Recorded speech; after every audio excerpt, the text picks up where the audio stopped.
Hello दोस्तों, कैसे हैं आप सब। मैं आपकी डॉक्टर ज्योति पांडे। आज मेरा ये जो वीडियो है ये बहुत ज़्यादा स्पेशल है। ये एक रिक्वेस्टिंग वीडियो है मेरे सब्सक्राइबर के द्वारा। इस वीडियो का टॉपिक ये है कि अगर किसी को हिस्ट्री में कैंसर है तो कितने प्रतिशत चांसेस होते हैं कैंसर होने के। तो चलिए इस वीडियो को ध्यान से देखिएगा। उन्हीं की केस हिस्ट्री को लेके मैंने इस वीडियो को बनाया है, तो उसको ध्यान से देखिएगा। हो सकता है मे बी आप में भी ऐसे कोई लक्षण दिखते हैं और हो सकता है आप बहुत ज़्यादा टेंशन लेते हो अपने मुंह को बार बार देख करके।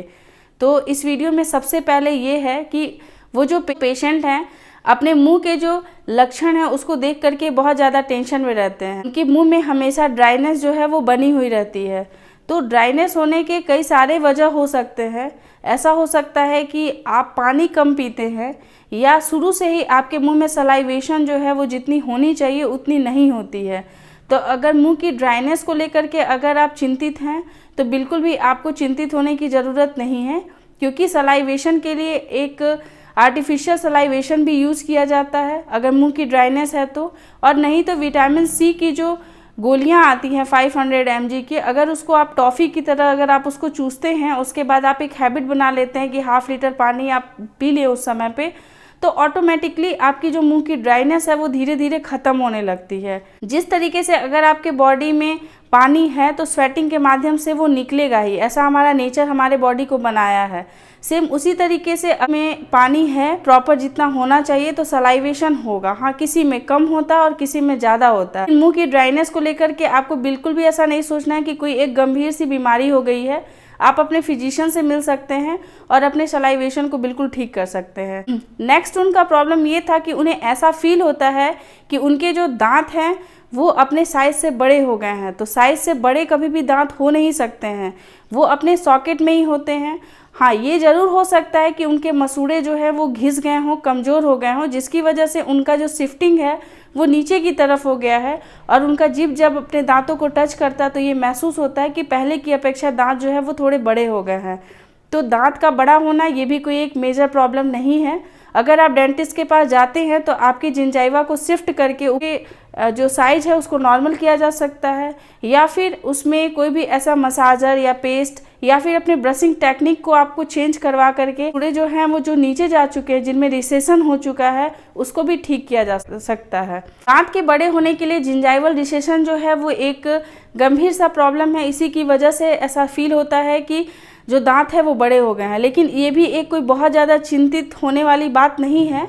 ये एक नॉर्मल सा चीज़ है जिसको कि आप अपने डेंटिस्ट से मिल करके अपने प्रॉब्लम को सॉल्व कर सकते हैं। नेक्स्ट उनका ये प्रॉब्लम है कि उन्हें ऐसा फील होता है कि उनके मुंह का जो एक लेयर है वो हट चुका है। ये सामान्यतः उन लोगों में देखी जाती है जिन लोगों में कोई बैड हैबिट है, जैसे कि जो टोबैको, पान गुटखा, स्मोकिंग या फिर ड्रिंकिंग करते हैं, उन लोगों में ये चीज़ होता है कॉमनली, जो कि बर्निंग सेंसेशन होने लगता है, रेडनेस जो होती है उनके मुंह में दिखाई देने लगता है। पर इसका जो है वो सलाइवेशन से भी इसका डायरेक्ट कनेक्शन है। अगर आपके मुंह में सलाइवा कम बनेगा तो ऑटोमेटिकली मुंह जो है वो पूरा क्लीन नहीं होने पाएगा और ऐसा हमेशा फील होते रहेगा कि कुछ ना कुछ जो है लेयर हट चुका है, मुंह थोड़ा अजीब सा फील हो रहा है। इन्होंने बताया है कि इन्हें कोई भी बैड हैबिट्स नहीं है। तो अगर ये बैड हैबिट्स नहीं हैं तो भी ये चिंता करने की बात बिल्कुल भी नहीं है कि आपको में भी कैंसर हो सकता है। आपको बिल्कुल भी कैंसर नहीं होगा, आप इसके लिए निश्चिंत रहें। क्योंकि मुंह का एक लेयर अगर हट गया तो आप उसके लिए अपना घरेलू उपाय नुस्खा अपना सकते हैं। सबसे पहले तो ये है कि आप विटामिन सी की गोलियां ले सकते हैं। आप एंटीऑक्सीडेंट्स रिच डाइट लीजिए, उसको लेने से आपकी जो मुंह में जो परेशानी हो रही है वो सारी सही हो जाएंगी। एंटीऑक्सीडेंट्स क्या होते हैं उनके बारे में मैंने ऑलरेडी वीडियो बनाया है, आप मेरे चैनल पे उसे सर्च करके देख सकते हैं। और नेचुरली एंटीऑक्सीडेंट्स अगर आप खाना पसंद नहीं करते हैं या फिर अगर आपको ऐसा लगता है कि आपकी रिक्वायरमेंट नेचुरल वे में सही नहीं हो सकती है तो आप लाइकोपिन से रिलेटेड कोई भी मेडिकल शॉप से गोलियां ले सकते हैं। उसे ऑन ऑफ करके 1 मंथ 2 मंथ तक आप उसे चला सकते हैं। इससे भी आपकी प्रॉब्लम जो है वो सही हो जाती है। नेक्स्ट सबसे मेजर प्रॉब्लम ये है कि उन्हें ऐसा फील होता है कि उनके जो फैमिली हिस्ट्री है, जैसे उनके ग्रैंड पेरेंट्स हैं उनमें भी उन्हें कैंसर था, उनके कजन्स हैं उनमें भी कैंसर था, उनके सिस्टर हैं उनमें भी कैंसर था, तो कहीं बार बार उन्हें अपने मुंह को देख करके ऐसा लगता है कि कहीं उन्हें कैंसर तो नहीं हो गया। उन्होंने इसके लिए बहुत सारी जांचें भी कराई हैं।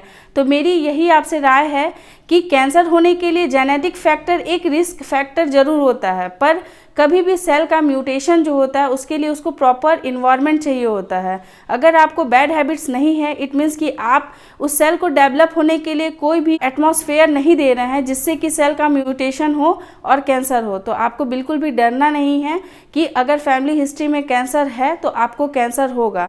अगर किसी को फैमिली हिस्ट्री में कैंसर होता है तो सिर्फ 10% ऐसे चांसेस होते हैं कि आपको कैंसर हो सकता है, पर इसके लिए भी रिस्क फैक्टर जो हैं वो जिम्मेदार होते हैं, जैसे कि पान है, खैनी, गुटखा, तंबाकू, अल्कोहल, ये सब का कंजप्शन जो है ये ज़रूरी होता है। और साथ साथ आपका प्रॉपर ओरल हाइजीन, आपको अपने बॉडी के वेट को भी नॉर्मल रखना है, आपको अच्छा प्रॉपर हेल्दी डाइट लेना है, एक्सरसाइज वगैरह करते रहना है, ताकि आपके बॉडी को सेल को म्यूटेट होने के लिए कभी भी कोई ऐसा एनवायरनमेंट ना मिले। इस चीज़ को आज से आप टेंशन लेना बिल्कुल छोड़ दीजिए कि अगर फैमिली हिस्ट्री में कैंसर है तो कैंसर होगा। इतना ज़्यादा अगर आप टेंशन लेते हैं तो कैंसर तो नहीं होगा, लेकिन इसके अलावा बहुत सारी वाइट पैचेस वाली डिजीजेज हैं जो आपको हो सकती हैं। तो इसीलिए अपने मुंह को, गले को बार बार देखना छोड़ दीजिए और हर 6 महीने पे डेंटिस्ट रिकॉल ज़रूर कीजिए, ताकि आपके मुंह में अगर कोई भी समस्या दिख रही होगी तो वो आपके डेंटिस्ट देख करके समझ जाएंगे और आपको वहीं पे ठीक कर देंगे। लेकिन आप चूँकि एक डॉक्टर नहीं हैं तो आपको अननेसेसरी अपने मुंह को देख करके बार बार टेंशन में नहीं रहना है, और डॉक्टर से डॉक्टर चेंज करने की ज़रूरत नहीं है, बायोप्सी कराने की ज़रूरत नहीं है आपको, जब तक डॉक्टर आपको सजेस्ट नहीं करते हैं। तो आई होप कि आपको ये वीडियो समझ में आ गया होगा, और मेरे जो सब्सक्राइबर हैं जो बहुत ज़्यादा परेशान थे उन्हें भी ये समझ में आ गया होगा। ऐसे ही कोई और लोग हैं जो कि अपने फैमिली हिस्ट्री में कैंसर है इस चीज़ को सोच करके बहुत ज़्यादा अगर डरते हैं तो उनके साथ मेरे इस वीडियो को शेयर ज़रूर कीजिएगा। ऐसे ही इन्फॉर्मेटिव वीडियोज़ आपके साथ शेयर करती रहूँगी, लाती रहूँगी नई नई वीडियोज़। तब तक के लिए अपना ख्याल रखिएगा, अपने आसपास के लोगों का भी ध्यान रखिएगा। मिलते हैं फिर, तब तक के लिए टेक केयर, बाय बाय।